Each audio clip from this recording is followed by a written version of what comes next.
یہودی حضرت زکریا علیہ السلام کی جان کے در پہ ہوئے تو وہ شہر سے نکل کر جنگل میں چلے گئے۔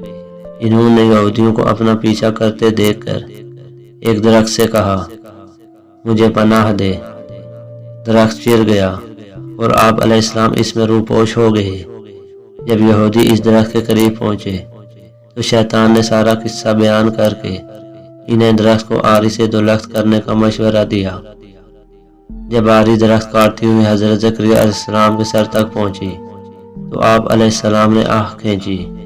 اس پر ارشاد ربانی ہوا، اے زکریا، مصاحب پر پہلے صبر کیوں نہیں کیا جو اب فریاد کرتے ہو؟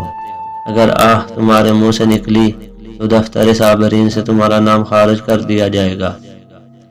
تب آپ علیہ السلام نے ہونٹوں کو بند کر لیا اور دو ٹکڑے ہو گئے، مگر اف تک نہ کی۔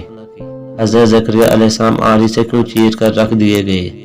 مگر اس لیے کہ انہوں نے خالق کی بجائے اس کی مخلوق درخت سے پناہ طلب کی تھی۔